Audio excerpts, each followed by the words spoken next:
Hey everybody, so in continuing this series about the causes of neuropathy, the next one we're going to go over today is autoimmune induced neuropathy. So if you haven't seen my video about diabetic induced neuropathy, chemoradiation causing neuropathy, or any type of trauma induced neuropathy, that can look like if you have a low back injury, motor vehicle accident, degenerative disc, spinal stenosis, bulging or herniated disc, any type of hip, knee, ankle, even shoulder, elbow, or wrist surgery, those can all cause neuropathy. So if one of those sounds like the reason why you might have neuropathy, go back and check out those videos. Let me know if you have any questions, and I'm more than happy to answer any of them. But today we're going to be focusing on this new differential, and this is very important when it comes to helping my patients understand why they have neuropathy and being able to treat it and reverse it effectively, is that you have to understand why that's occurring. So when autoimmune induced neuropathy, when we're talking about this, it's very important to understand that this is the immune system attacking the nerves specifically. Autoimmunity is very general. Basically, it just means that the immune system is attacking the body, as stated in the name. But with that, it can look different for everybody. So for example, in Hashimoto's, it can be the thyroid. In Sjogren's, it can be the salivary glands. In celiac disease, it can be the stomach or the intestines. In multiple sclerosis, it can actually be the spinal cord or the brain. There are many ways or many different diagnoses of autoimmune issue, but they never really tell you why that's occurring, why the immune system is going erratic and why it's going haywire and you're getting all of these symptoms. But today, when we suspect that autoimmunity may be playing into neuropathy, I'm going to be talking about why that is happening and how we address it. So with this, now, when we talk about the immune system and we talk about autoimmunity, one of the biggest concerns and one of the biggest signs that your neuropathy may be coming from an autoimmunity is gut issues. This looks like gas, bloating, diarrhea, constipation, heartburn. Those can all be signs and symptoms that you may have leaky gut or an impaired gut function. And I'm going to be talking about why that's important. If you have any of those issues, maybe you don't, maybe you just have brain fog, or maybe you're having pain, stomach cramps, maybe you don't even know that you're having those digestive issues, but you have a lot of gas and it smells really bad. Those can be ultimately signs that you do have gut dysfunction. Why this is so important is that 60 to 70% of our immune system is in our gut. This is because as we eat food or we inhale the air, it's contaminated with bacteria, virus, parasites, heavy metals, allergens, many different things. And we need to be able to destroy those so that they don't get inside the body. If you have leaky gut, it makes it more likely that you're going to get compromised and you're going to get all of those that I just listed, the bacteria, viruses, parasites, heavy metals. You're going to get those into the bloodstream. So it's very important that our whole digestive tract is sealed so that we can contain and eliminate any type of pathogens that may be present. But what happens is that a lot of people, I would say probably 60 to 70% of my patients that I see have leaky gut. This can be due to excessive amounts of stress. Cortisol, we know, breaks down the gut lining and the brain barrier. It could be due to eating a lot of inflammatory foods. High amounts of exercise has actually shown, because it's a stress, to actually cause leaky gut as well. So if you're a CrossFit athlete, or if you're like an Ironman or a triathlon, then a lot of the times if you're having these issues, this could be one of the reasons why.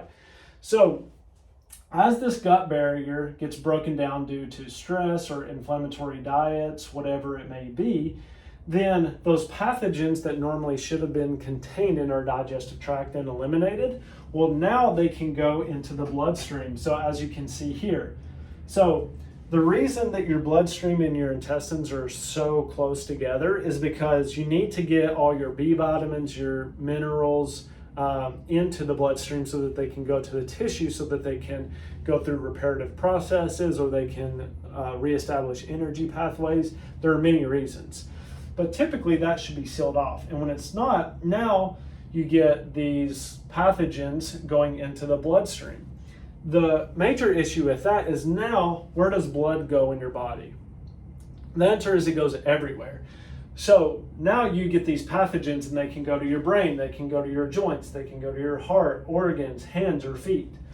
As they go to those places, what happens is your immune system says, you should not be here, you're a foreign invader. So if we think about these little blue dots as the Marines, your immune system, and we think about the green dots as the pathogens, the tricky thing about this is that your food can cause this. And this is why peanut allergies are so common. You can have different allergies to gluten, milk, sugar, soy, whatever it may be, because even those food particles should not be in the bloodstream, and if they get in there, the same thing happens with the immune system. They flag it and say you should not be here. So now every time you eat peanuts, for example, you're going to get an anaphylactic response, or you're going to go into anaphylactic shock, because your body is trying to control that contaminant because it thinks it's a foreign invader. And that's how food allergies and food intolerances occur. But not everybody addresses the leaky gut, and that's the first biggest mistake that they make. So now, as these food particles go up into your brain, then you start getting brain fog, then you start having cognitive issues. You can't remember words, maybe your speech isn't as good. Maybe you have, like, your vision starts to diminish. So because as this war between the immune system and the pathogens is going on, you create inflammation. So it's the Marines are throwing grenades and shooting off rockets, but so are the pathogens as well. And your soft tissue is like buildings or pedestrians or cars or whatever it may be, and they get caught in the crossfire. So it causes damage to them. And some of those, whether like pedestrians or like your neurons, they can get damaged in the crossfire.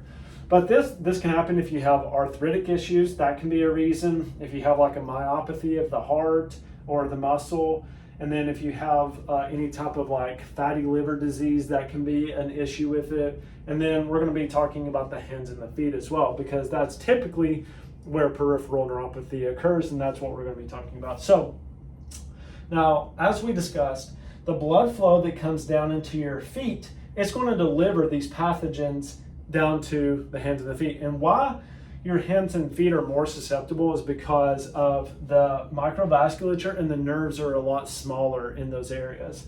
So they can't take as much of an impact and as much inflammation as, you say like your thighs or your shoulders. And that's why people get burning, tingling, numbness in those areas, because as this war rages on longer and longer, you get more and more damage to these smaller structures. An example that I could probably give you is if you have like a little playhouse, it's not going to take as much to damage it as it would, say, like the Empire State Building. And the bigger the structure, obviously, the more that it can withhold and withtake. But like I said, the microvasculature in your hands and your feet are very susceptible. One of the biggest issues that I see that a lot of practitioners don't address is that, neuropathy is a disease of the nerves, but it also damages the microvasculature as well. In about 60 to 70% of my patients that I see, we find that the microvasculature has been damaged. So now they're not getting good blood flow into their hands and their feet, and this causes a lot of issues. And it never allows them to heal from it, because there's no way for them to get oxygen or nutrients to those tissues. Another issue is that if you never seal up the gut, and so typically you do this with high doses of glutamine, aloe vera, you can use marshmallow extract. There's a lot of different herbals and amino acids that you can use to do so. If you never seal it up, then you're going to constantly get damage in the feet and the hands, or in the brain, or in the joints, or in the heart, or the liver, or the hands or the feet. So you have to address the root cause of it to make sure that it's gone. Otherwise, if you're doing treatment for the nerves and the microvasculature, then you're just going to kind of stay at neutral, and you're never going to really see any progress, which can be a huge issue, right? Because then my patients would come, and I experienced this in the past, my patients would come to me and say like, it's about the same, I'm not really getting better. And that was because back in the day, I don't do it now, I would make the mistake of not addressing the root cause of why they were having neuropathy. And that's part of this series, is so that you can understand and, hopefully have a better conversation with your practitioner that maybe this is diabetic, maybe this is trauma-induced, chemoradiation, maybe I have an autoimmune issue. And there are more, which we're going to be going over in this series. So the next few that we're going to be going over, alcohol-induced, smoking-induced, and then statin-induced. There's more research. Now, I am not a medical doctor, so that is something you have to. But look up, just type in statin and neuropathy, and you'll see all of the latest stuff coming out. So thank you again for watching this. Hopefully you can see this. Hopefully it was very educational. Please like and subscribe to my channel if you like these videos. Comment if you have any questions below, and I'll see you all next time. Bye.